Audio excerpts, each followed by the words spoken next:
Começando mais uma aula de ciências com a professora Ariana. Acompanhe comigo no primeiro capítulo do livro de vocês do 8º ano. É meia-noite e o sol brilha, entre outubro e março, em regiões próximas ao Polo Sul, e entre abril e setembro. Isso ocorre no Polo Norte. Esse fenômeno se deve a dois fatores: a mudança da inclinação do eixo da Terra e os movimentos de rotação e translação do planeta. Nas regiões extremas, próximas aos polos, como na Península Escandinava, ao norte, e Antártida ao sul, o Sol pode brilhar por até 6 meses ininterruptos. Escreva os nomes de 3 países que fazem parte da Península Escandinava.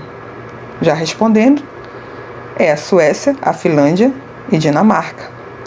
E qual seria o país situado na América do Norte onde poderia acontecer o fenômeno do Sol da meia-noite? Bom, o país situado na América do Norte que pode acontecer o Sol da meia-noite é o Canadá.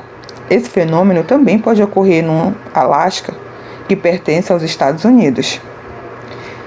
Enquanto ocorre o Sol da meia-noite em um hemisfério, o que acontece no hemisfério oposto? Na região oposta à região onde está acontecendo o Sol da meia-noite, ocorrerá o oposto, ou seja, a noite terá duração de 6 meses. O assunto de hoje é Vida e Estações do Ano. Livro do 8º ano, caderno 2, da página 2 a 16. Os tópicos são: primeiro, Sistema Solar; segundo tópico, Movimento da Terra; terceiro tópico, Estações do Ano. O nosso Sistema Solar é formado pelo Sol, nossa estrela, por 8 planetas, milhares de asteroides, satélites naturais e cometas que se ligam ao Sol por meio da gravidade. Começaremos falando do Sol. É a estrela que envia energia e mantém aquecida a superfície da Terra. É uma estrela pequena que está a 149 milhões de quilômetros da Terra. Ele é formado principalmente por hidrogênio e hélio, que através da fusão e da fissão nuclear produz energia que é enviada para a Terra. O Sol apresenta um movimento de rotação e, ao mesmo tempo, arrasta seus planetas numa órbita elíptica em torno da Via Láctea, a galáxia a qual pertence. Depois do Sol, nós temos os planetas, que são corpos celestes sem luz, que orbitam ao redor do Sol. São eles Mercúrio, Vênus, Terra, Marte. Os 4 rochosos. Depois dos planetas rochosos, temos um cinturão de asteroides, como vocês estão vendo na imagem, na primeira imagem do Sistema Solar. Esse cinturão de asteroides separa os rochosos dos gasosos. Então, começam os 4 gasosos depois do cinturão de asteroides, que é Júpiter, o maior planeta, Saturno, Urano e Netuno. Depois dos planetas gasosos, temos o cinturão de Kuiper. Os demais tipos de astros do nosso Sistema Solar são os planetas anões, as luas dos planetas, que o nosso planeta Terra tem uma, por exemplo. Os cometas, que são corpos celestes de massa pequena, e órbitas irregulares. Vamos dar uma atenção para os cometas, que nós temos também uma imagem no nosso terceiro slide. E que são os cometas, professora? Bom, os cometas são corpos celestes de massa pequena e órbitas irregulares. São praticamente bolas de neve, rocha e poeira congelada. A estrutura de um cometa é composta por um núcleo e por um material de nome inusitado, que é coma ou cabeleira, que cresce em tamanho e brilho à medida em que se aproxima do Sol. Bom, na verdade, a cauda sofre alongamento, assemelhando-se a um racho luminoso em decorrência do derretimento do gelo e da ação dos ventos solares gerados pelo calor intenso do Sol. Temos também os asteroides, os meteoroides, os meteoros e os meteoritos. Agora vamos ver os 2 principais movimentos da Terra, que é o movimento de rotação e translação. Vamos primeiro falar do movimento de rotação, que é o movimento que a Terra realiza sobre seu próprio eixo. Esse movimento é realizado no sentido anti-horário, ou seja, de oeste para leste, como demonstra a figura à sua esquerda. Esse movimento é realizado em um período arredondado de 24 horas, período em que a volta se completa em torno do seu eixo terrestre. Bom, e qual a importância desse movimento de rotação? Ele é responsável pela sucessão dos dias e noites. Logo, vamos entender que esse movimento também determina as diferenças de horas, responsável pelos fusos horários. Observe a imagem do planeta à sua esquerda. Se nós sabemos que esse movimento se realiza de oeste para leste, as localidades situadas a leste receberão luz solar primeiro, logo leste é dia, e a outra face, oeste, é noite. Mas, professora, o Sol não nasce a leste e se põe a oeste? Bom, então, nesse caso, nós temos uma inversão. Observando a maneira como vemos, o Sol nasce a leste e se põe a oeste. Chamamos esse movimento de movimento aparente do Sol. Porque, à medida em que a Terra se movimenta de oeste para leste, nós temos a sensação contrária. Temos a sensação de o Sol estar se movendo de leste para oeste. Essa é a sensação que nós temos, observando aqui da Terra. Essa é a visão que nós temos ao olhar o céu. Mas, na verdade, nos movimentamos de oeste para leste, como mostra a imagem, ok? Na imagem à direita, temos a representação de fusos horários. Como vimos, fusos horários têm relação com o movimento de rotação da Terra, determinando dia e noite.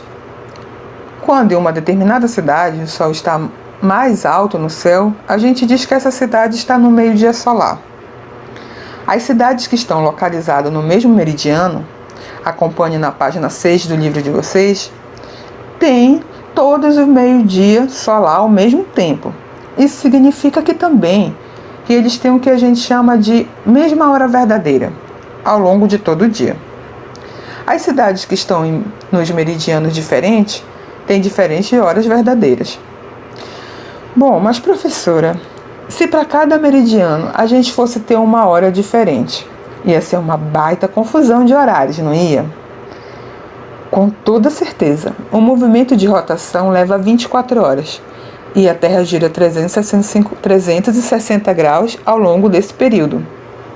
Os fusos horários, que definem a hora oficial de cada região, foram estabelecidos a partir de 24 gomos delimitados por 2 meridianos em 15 graus de diferença um do outro. Dentro de cada uma dessas 24 regiões, pode haver horas verdadeiras diferentes, já que a gente tem localidades em meridiano distinto. Além disso, a hora oficial ou hora do relógio não respeita exatamente os gomos dados pelos meridianos.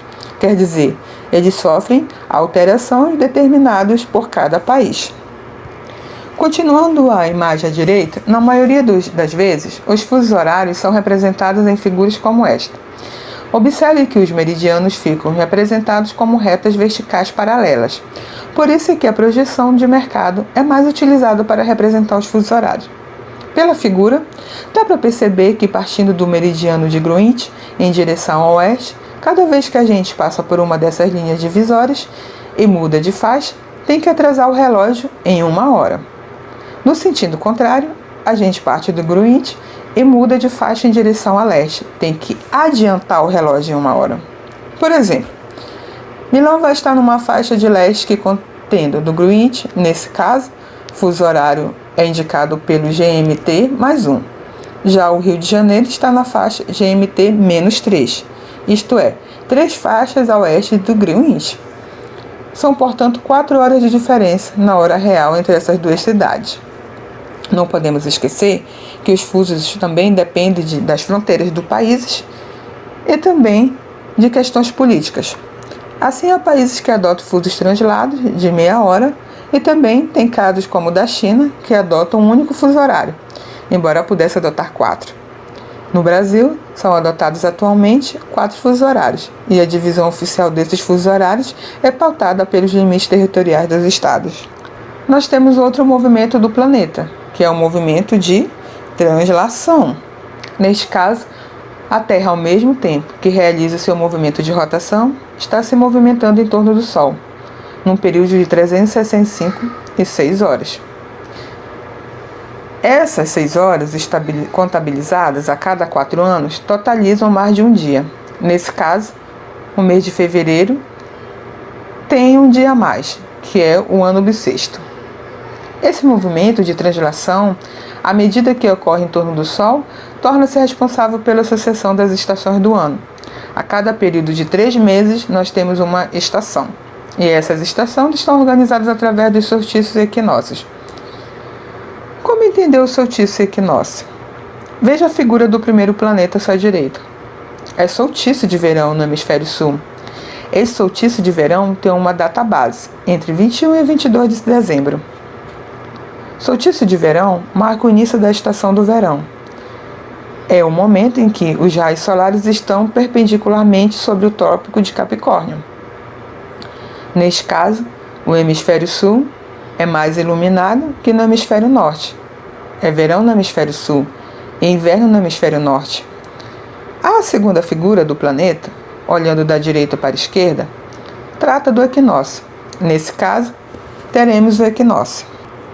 E qual a ideia de equinócio? Ao contrário do solstício, o período de equinócio marca momentos em que o Sol está perpendicularmente sobre o Equador. Nesse caso, os dois hemisférios são igualmente iluminados. Em março, no hemisfério sul, temos o outono e no hemisfério norte a primavera. Quando em setembro marcar o início da primavera no hemisfério sul, como mostra a figura à frente, então nos hemisférios norte teremos o equinócio de outono, ok? Na figura 3, à sua esquerda, marca agora o solstício de verão no hemisfério norte. Neste caso, o Sol está agora perpendicularmente sobre o Trópico de Câncer. Neste momento, o hemisfério norte é mais iluminado do que o hemisfério sul. Neste caso, teremos verão no hemisfério norte e inverno no hemisfério sul. Então, fechando com vocês, vamos lá. Existem 2 períodos de equinócio e 2 períodos de solstício. Junho e dezembro é solstício. Março e setembro é equinócio, ok? Atividades resolvidas para a próxima videoaula será da página 10, da página 15 e da página 16.